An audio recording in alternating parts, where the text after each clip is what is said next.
I can't stop pressing the shutter this morning.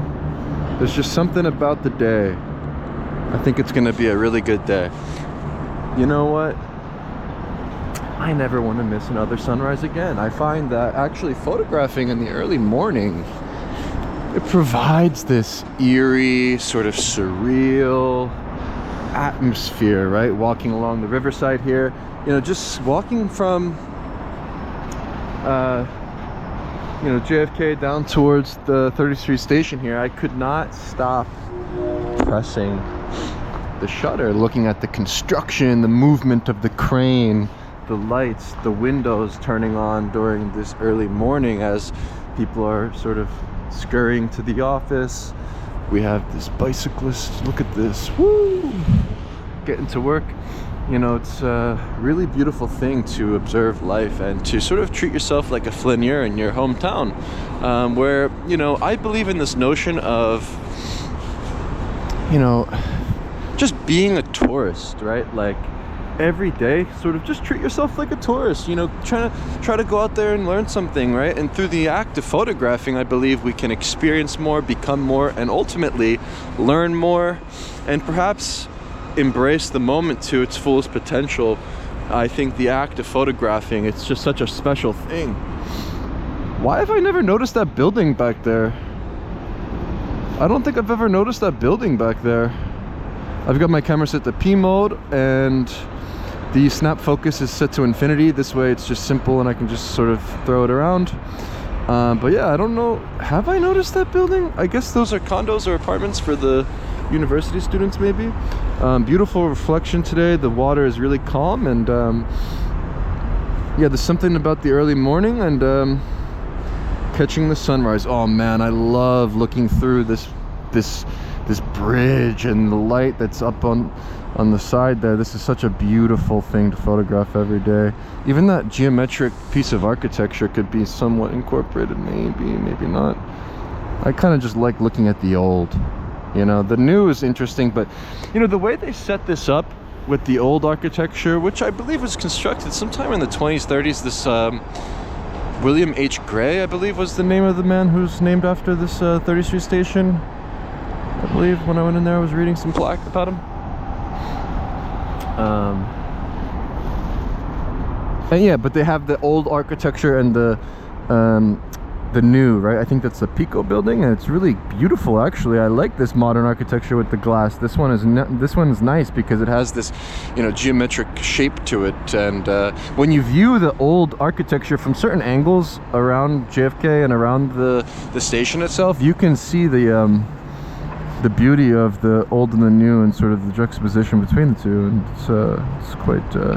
it's quite sweet. But yeah, return to the old. You know, even in terms of photography, you know, trust the classics, I think. Just looking at the work of Eugene Ache is all you really need. I'm starting to, you know, just think about going to the source, right? To return to the sort of roots of the medium and the roots of perhaps street photography. And yeah, this is a cool bridge because of the acoustics. Echo!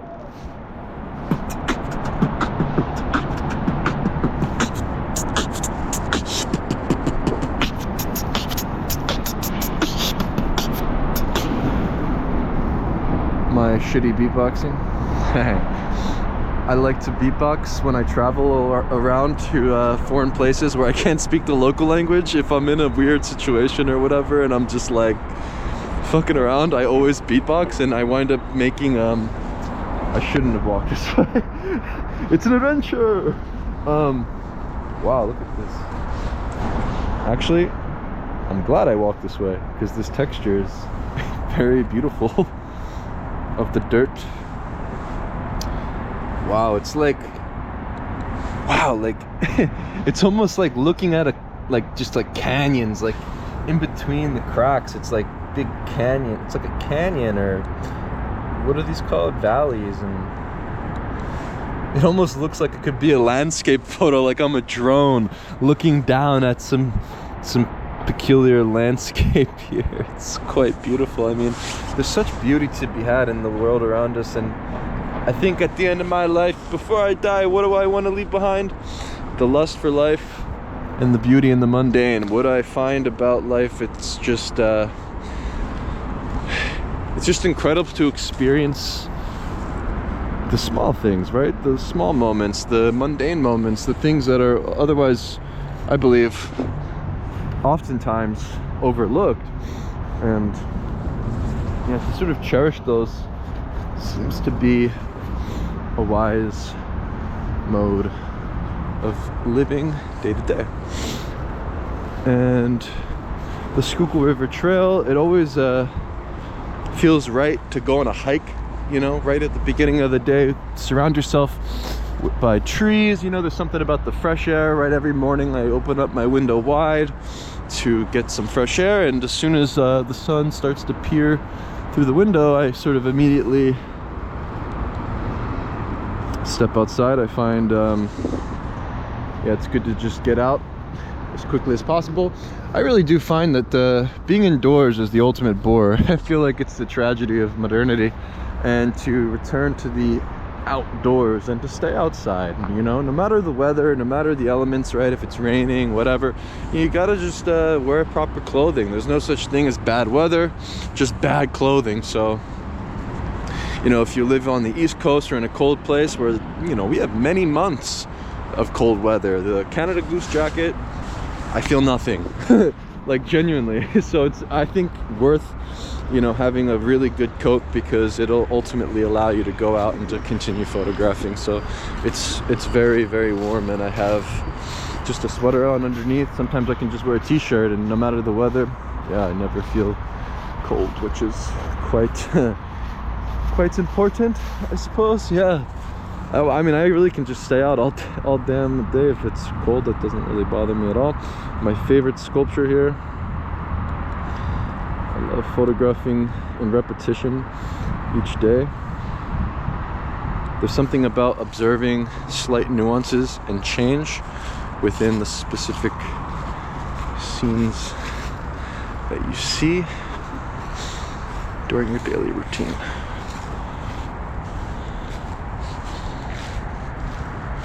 And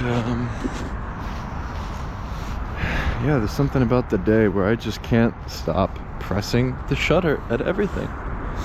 And I think that's the goal, right? The goal ultimately with this thing, I believe, is to just continue photographing, to just make new work, to make new pictures. And I really don't think there's any excuse not to, right? We have small compact cameras, iPhones. Most cameras are lightweight these days, and yeah, just always carry it with you, you know? It's a simple heuristic.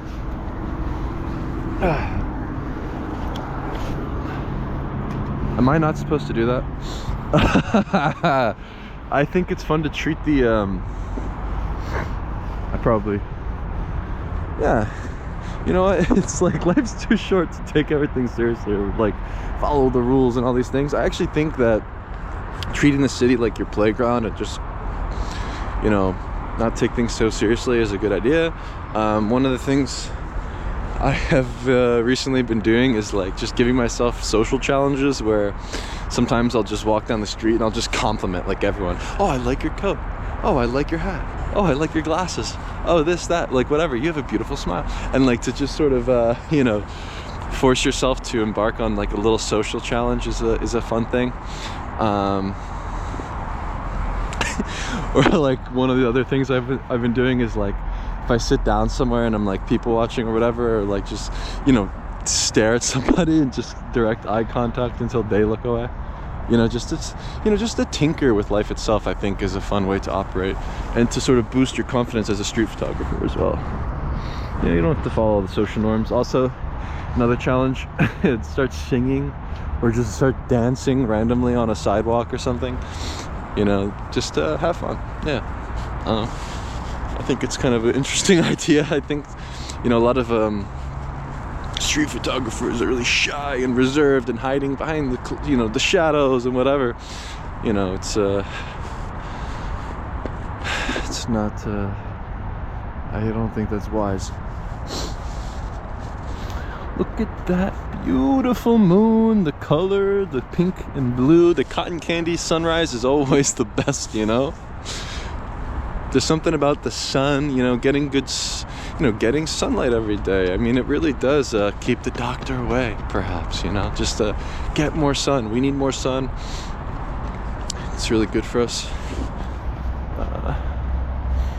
Yeah, really simple, but yeah, I think that having, you know, olive sun-kissed skin is a sign of good health and, you know, more beautiful actually. And I actually think that the more cholesterol we consume, where cholesterol is a natural steroid, you heard it here first. Is Dante on steroids? No, I'm not. I'm on natural steroids, baby. I'm on like cholesterol. What's funny about cholesterol is there's a lot of misconceptions about it, and people think, oh, you know, every time I ever tell someone, like, or someone sees my, you know, me eating whatever, they're like, you eat all that meat? Is your cholesterol high? It's like, yeah, I mean, why do I wake up every morning ready to fucking like go to war? Like, I feel like I have so much energy. There's definitely something in the cholesterol, guys. I think also with the synthesis of vitamin D, you know, cholesterol apparently plays a vital role in the synthesis of vitamin D. So when you consume red meat and you get sunlight, I think it retains like a sun-kissed sort of tan, olive skin, yeah, olive colored skin. So yeah, there's something about that. Vitamin D, this is something that we all, I believe, need and maybe lack, you know, especially considering after the recent years of being indoors. Yeah, it only makes sense to get more of it nowadays. So I got the Ricoh GR3 wrist strap, 28 mil. I think the 28 with the Ricoh GR3 comparing to the GR3X is a lot easier, you know, and I'm always looking for like the easiest solution possible. There's something about a 28, right? You just set it to F8 and forget it, and you just snap away. Like like everything's in focus, everything's, you know, easy. You just click, click, click. I never have to adjust anything. My challenge, I mean, I love a good challenge, believe me. You know, street photography is, I think, the ultimate challenge as well. While it is easy and anyone can access it and approach it, there's something about it where it is quite difficult to find these magical moments, right? To get that shot.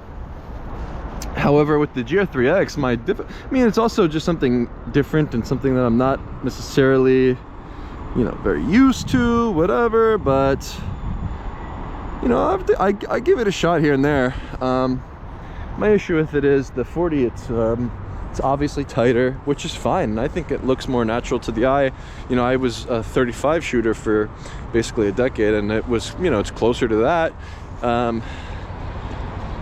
But it just, you know, it's more difficult, right? I'm not gonna lie. So like, just bear that in mind. I think both are great to have. Yeah, the 3 is just way easier. I'm all about just like getting the shot. It's easy, move on. I mean, it really doesn't matter these days. It's like, how did you get the photo? I pressed the button, right? It's like it's fun to simplify things and make it easy for yourself. You know, the 40 can become a little bit of a challenge for Dante's simpleton approach. But yeah, I like using both cameras.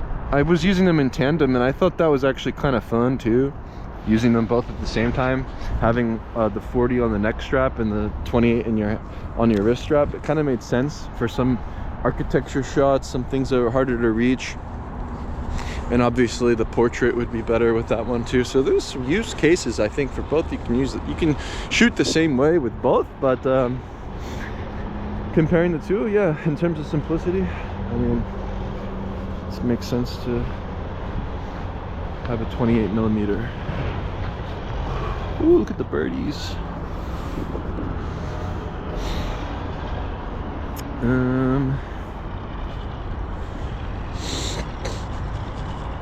Yeah, return to nature.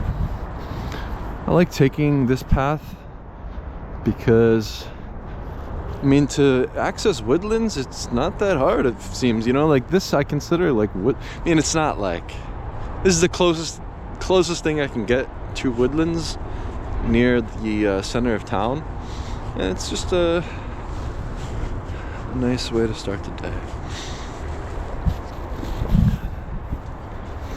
And oh, so yeah, this morning I woke up thinking about the slideshow, and I find that the slideshow is a fantastic way to present and view work. There's something about reliving and retracing your steps through viewing work in a consecutive order on a slideshow, right? Oh, look at the goose. Wow, it's a black goose or a black swan. It's, I don't know what that is. Oh, what is that? Black color. It's different color. But yeah, the slideshow, right? The slideshow is amazing. It's simple. It's fast. It's easy to sort of put together. I personally use Final Cut Pro. You can also use iMovie. I'm sure you can do it on your phone. There's probably other softwares. I'm going to tinker with it, learn about it a little bit more. But the point is,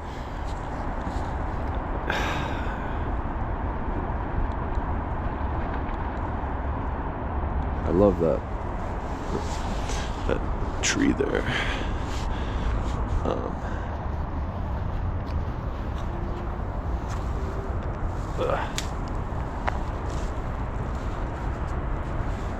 Yeah, the point is with the slideshow, the shareability, accessibility, availability, whatever, like it's just easy to share a link on YouTube. And perhaps YouTube's just a good place to archive work because, you know, Google owns YouTube, one of the biggest websites. I guess YouTube's like the second biggest website. Perhaps it can live on forever. I mean, nothing will last forever. Everything will die, everything will break eventually, but considering YouTube as a way to archive work is maybe wise. And the slideshow being so accessible, whether you're looking at it on an iPad, iPhone, you can stream it onto your TV, right? Like, just think about it. You can sort of view the work anywhere and share it via text. You know, sort of just send a link, right? I've been thinking about this notion of the link, right? Linking everything. It seems to be, wow, look at this tree. This is fantastic. The branches are incredible. It's like a fairy tale or a storybook, it feels like. I don't know. It's the Whomping Willow here. Wow. Yeah, so slideshows are good. I think everyone should make a slideshow of your street photography. It's a great way to retrace your steps, right? Because when I think of photography, I treat it like a personal diary, and it's just a way for me to remember the day. And when I look through my slideshow, it's almost as if I can relive and retrace my steps. And I think sort of just treating everything in consecutive order is interesting.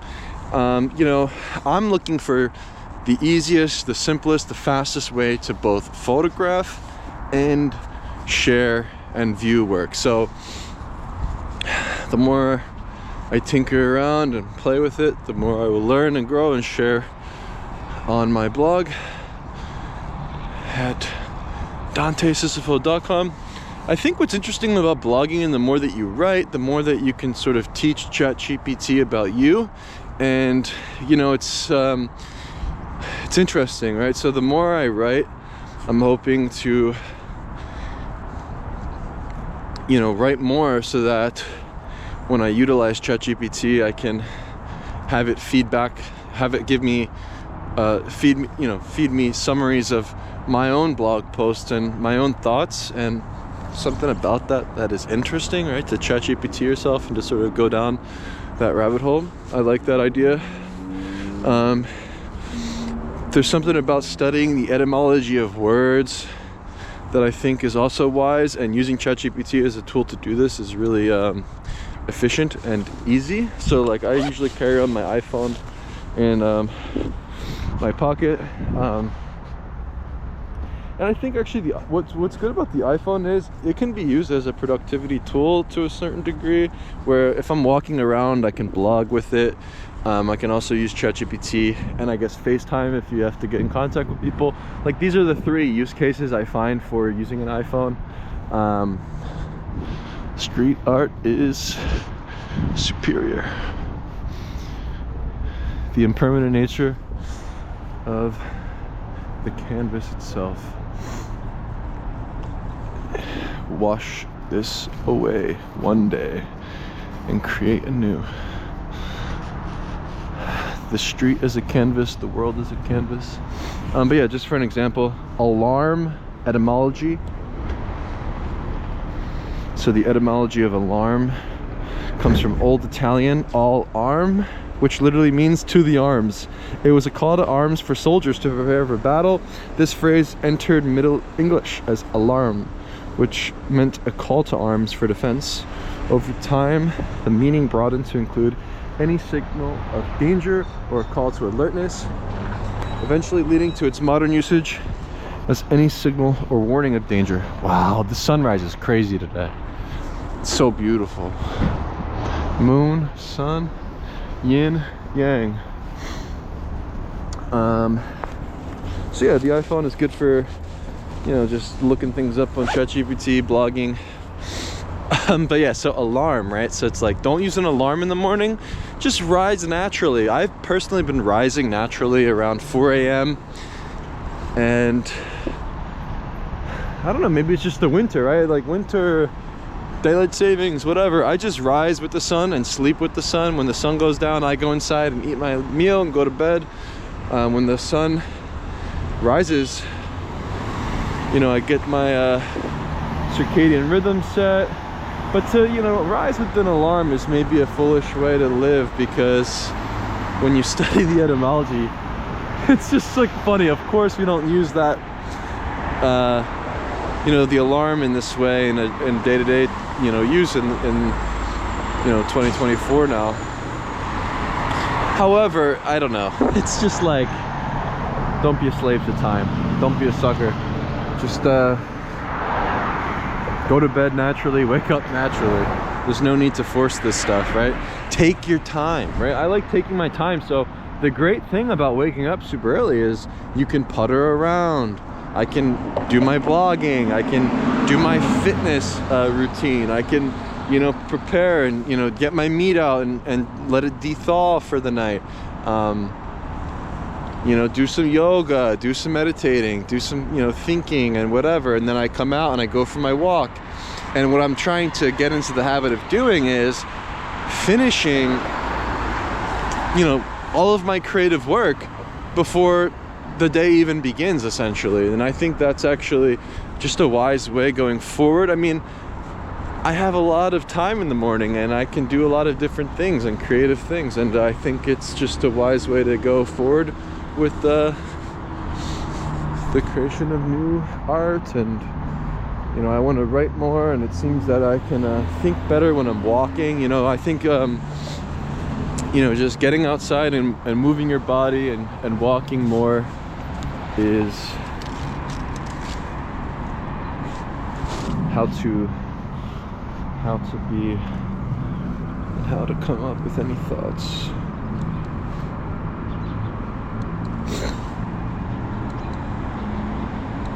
Macro mode is nice.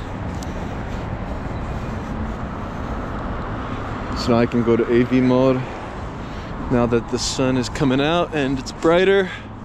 P mode when it's dark, you know, when it's really low light. And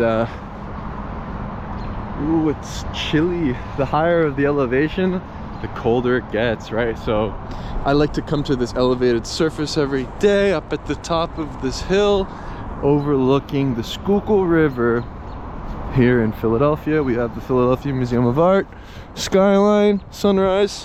What I like to do is I step up towards these gazebos, take a gander, look out towards the boathouses and beyond towards Fairmount Park, and actually where I grew up, and,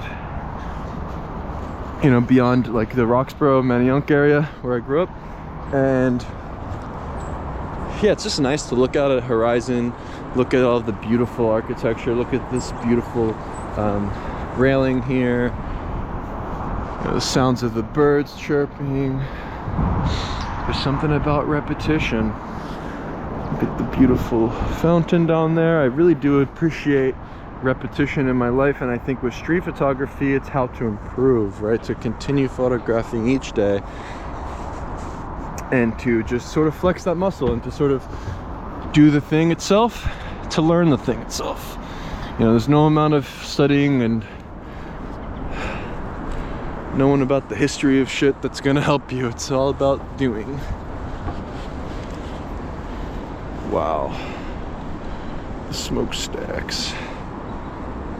What's cool too is you can use the crop mode, so I can go to like 50 millimeters. If I just click in twice on the side, I made the side of my like the Wi-Fi or whatever video button, I made it so I can do crop mode. I mean, it's not really a good use for it here, I don't think, but just in general, sometimes I'm like, huh, maybe I want to use that. And it's cool to just do it in camera, like, yeah, just get everything in camera, small JPEG, high contrast, black and white, crank to the max, everything in camera, no processing needed. Speed and longevity are the goals. Hey, look, they took this out.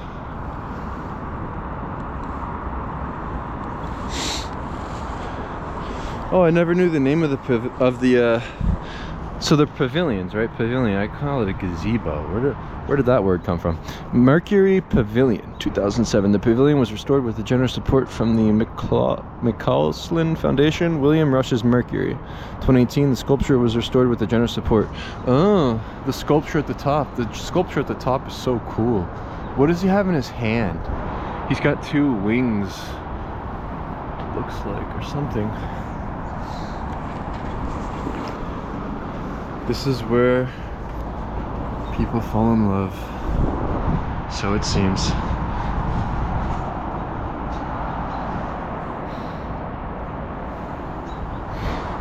Beautiful day. Just set me on fire, paint me in long, vibrant strokes of color and acid. Capture my flame and air, my moments of cold, arid pastel, icing the air for cold and hot currents, swarming together for our nurture to pollute together again. That's a beautiful poem.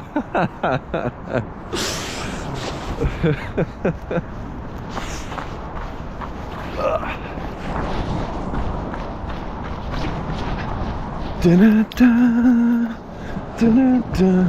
Create your own Rocky movie. Da-da-da. Rocky.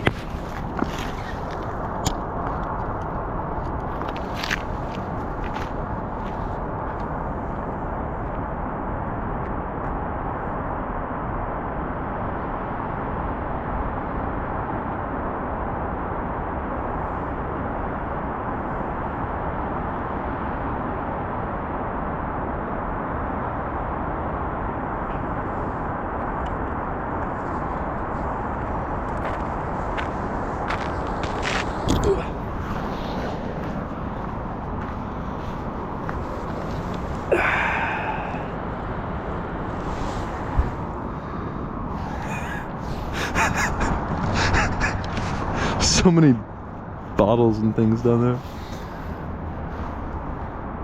Treat every day like it's your last.